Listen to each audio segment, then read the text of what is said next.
Welcome to our continuing journey to learn about the BLoC state management system with Flutter.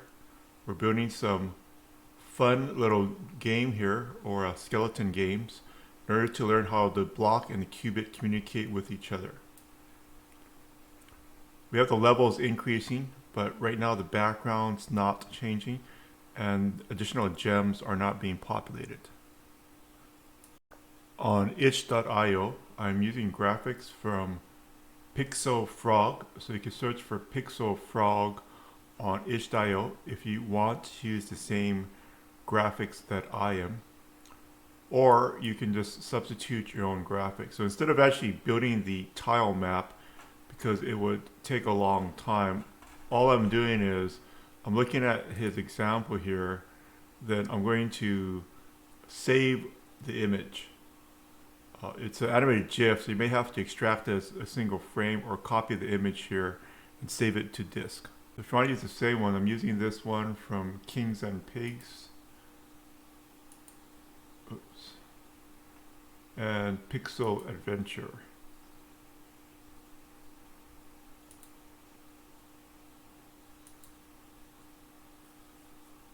And Treasure Hunters. These are the three I'm using. Once you have a set of images that you want to use, copy it into assets/images. So I'm going to move in background 2, and it's just a single image. I'm not building it from tiles right now. Or you could build it within tiled and just export it as a single image here. In the code section here, what I'm going to do is I'm going to create a position component and start populating the level within the position component. So let's create a file called level.dart. This is in the flame layer section. Then I'll create a class called level and it will extend a position component. The position component is built into the flame system. Right, so it auto imported the components package here from Flame. I'm going to add some mixins in so this has game ref is from Flame. And then I'm going to insert here the name of the game. That's it. So the name of the game, if you're just joining us, is Pinkie game here. Name of the class, Pinkie game. So that's when I pass it to has game ref, it's the name of that I call the main game, which is it's the thing that extends the flame game. And I have to import it. So we'll call it flame block listenable, level Cubit, and level state. So it automatically imported the Cubit and the state here that we built in the previous video. So just to recap, Cubit's here, and the Cubit's holding a simple integer for the level. And we're going to use it within this level class that we just created. So this is a name that we've created here. I'm going to create a method here to load the components, and won't have it return anything, but we'll have it load the components. Load components.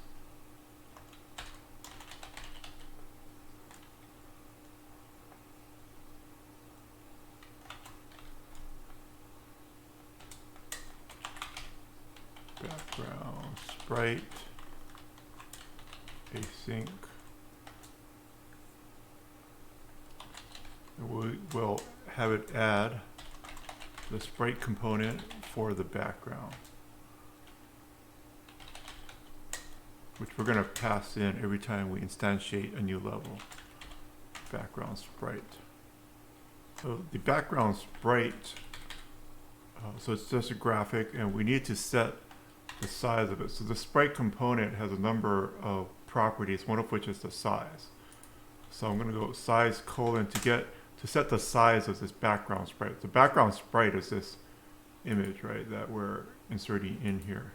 So we're trying to get the image to appear on the background. And the size of the background sprite will be the size of the game. So the game ref is from the mixin has game ref. So it's the Pinkie game, and it's the size of the entire Pinkie game. Every time through, I'm going to set up a loop because I want, every time there's a new level, I'm just going to set up so that there's a set of 5 gems, or these treasures, that are added. So I'm going to set up a for loop.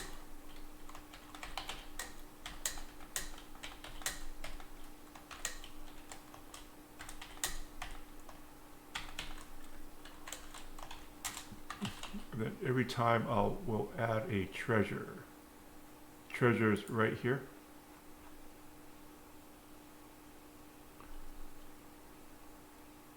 And right now it's looking like I have to add a position right here.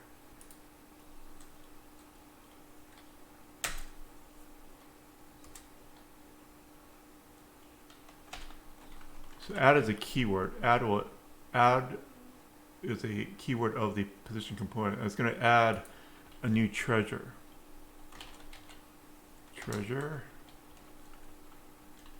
Okay, so it's going to be a vector 2. This is how the position set. And I need two numbers here, right? So for example, 100 by 100, but then all the treasures would go on that one position. So what I actually want to do is set up a random number. And this random number that I want to set up, I don't want to go all the way to the edge. So I'm just going to do random. So this is the seed of the random. I'm going to go next int. So I'll go 7,000.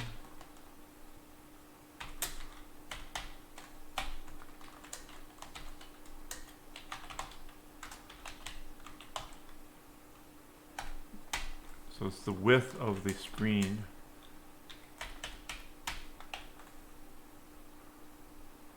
And I have to import the Dart math library for random.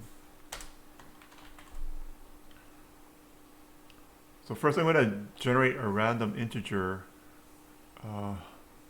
from 2000 to 9000. So I'm treating this as like a percentage of the screen, right? So it's 20% of the screen to 90% of the screen. So I'll generate a number between 7,000 and, or sorry, 9,000 and 2,000. And then I'm going to divide it by 10,000, right? So it'll be a decimal place. Like for example, it will be somewhere between 0.2 and 0.9. And then I'm going to multiply it times the size of the screen. So that's for the x coordinate. For the y coordinate, I'm going to do the same thing.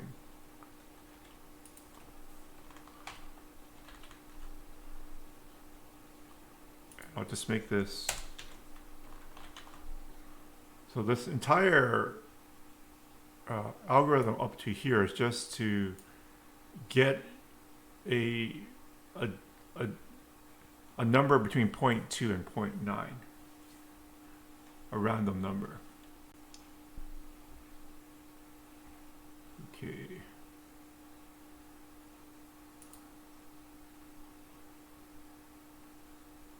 So before the end of it, I'm going to add Pinkie.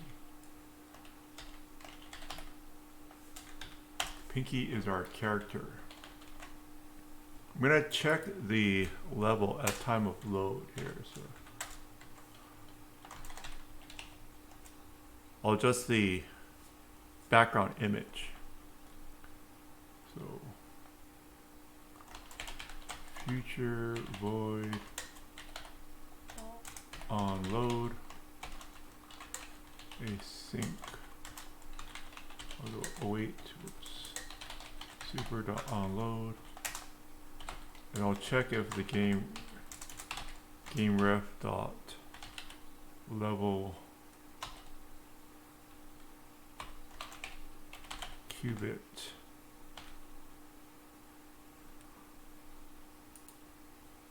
okay, I need to pass it in here. Final level Cubit, level Cubit,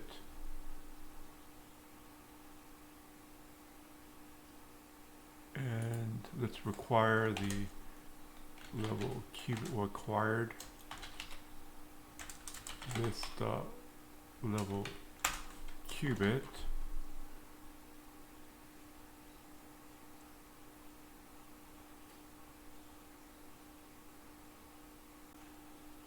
so I'll go back to this flame layer. And it's also going to require a level Cubit, and we'll do the same thing, context dot read level Cubit, and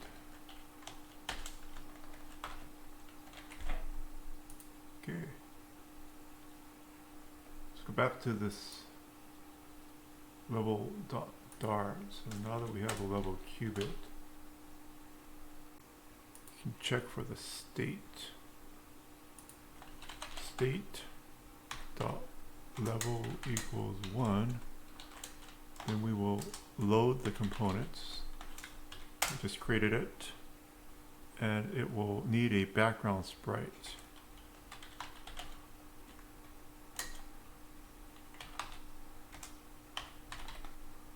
Load sprite is a method from the Flame game.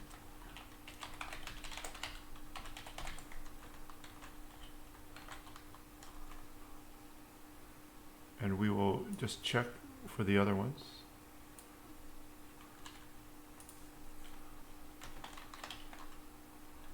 So if it is level 2, we'll load the background2.png. It's the name of the file, right? So right here. Let's go back to the level.dart and do the same thing for the third level.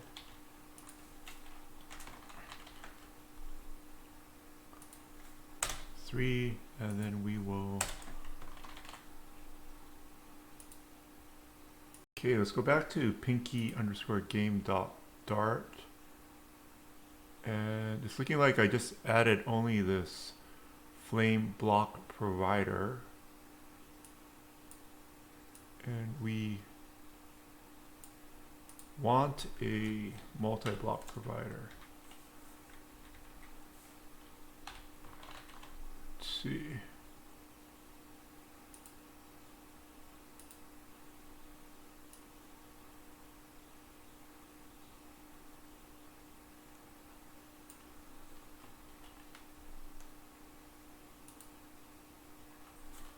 Google Flame multi-block provider requires a list of providers. So one will be the one that we're block provider, that value score block,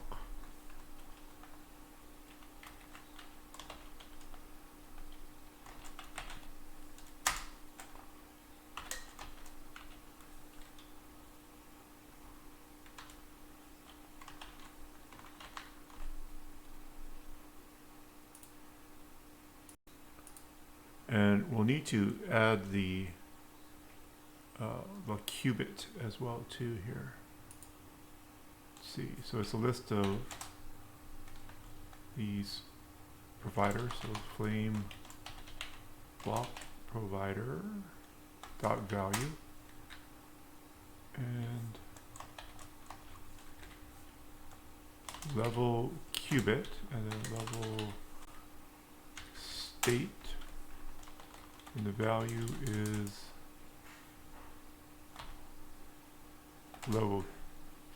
level Cubit.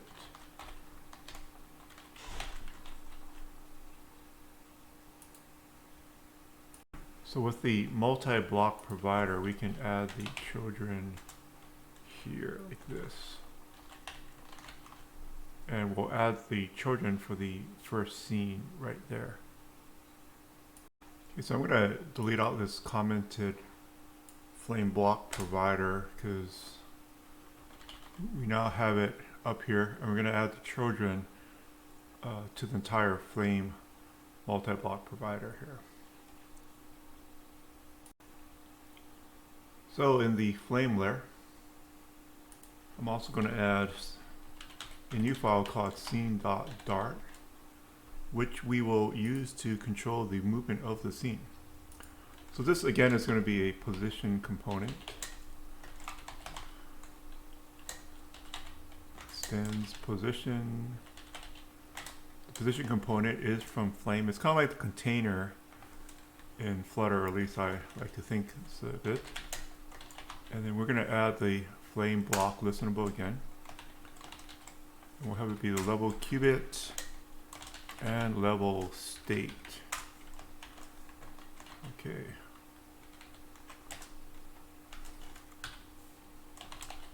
And since we now have a level, we'll just create some levels at the beginning. Do level 1 equals level, and level 2 equals level. Oops. Copy it, and we'll make this one level 3. So we have 3 levels now that we can move around in based on what is going on in the state. So this future void on load is from Flutter, or sorry, from Flame. On load, we'll go async await, and we'll just run the super on load. And we, right when it loads, we will add level 1. Okay, now that we have a scene, we will go back to this Pinkie game, and we will make the children the scene.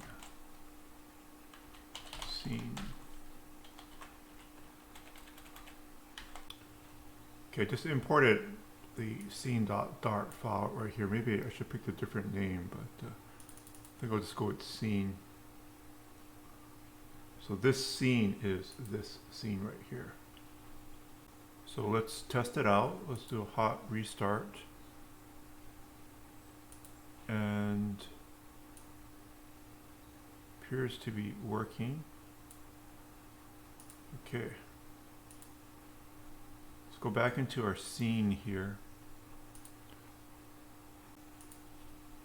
And then we will check for a new state. So this new state is from flame block listenable. Override. We'll just put on new state. There you go.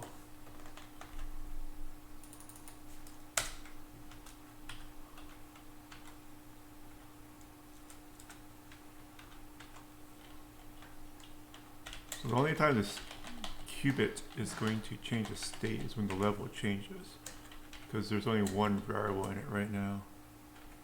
So I can use this to our advantage here. So first I'll remove level 1, and then we'll add level 2. And we can copy this technique for level 3, hopefully.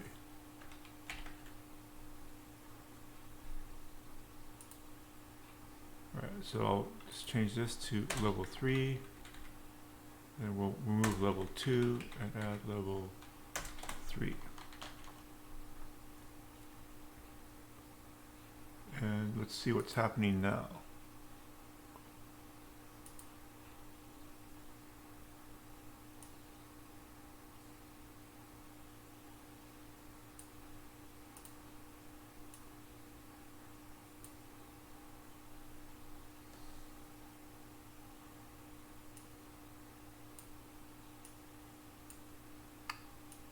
Okay, hit level 2, and it got populated 5 different gems. Okay. So theoretically, if the score hits 10, it should go to level 3. Okay, it's working. And there's no level 4 right now, but this is just a template, or kind of like it's not a full game, it's just a real starter here so that you can get more practice using BLoC. I think in the next video I'm going to add some animation to this guy, Pinkie, as well as the gems. I really forgot a good strategy to maybe switch the gems per scene. But the purpose of this bar here, the drawer, is to be able to show the connection between Flutter, the Flutter drawer, and the sprite components here. But I think what I will do is actually put the animation in, because that's kind of fun. So subscribe to the channel and you get an update when I do the next video. But more importantly, have a great day and have fun learning about BLoC.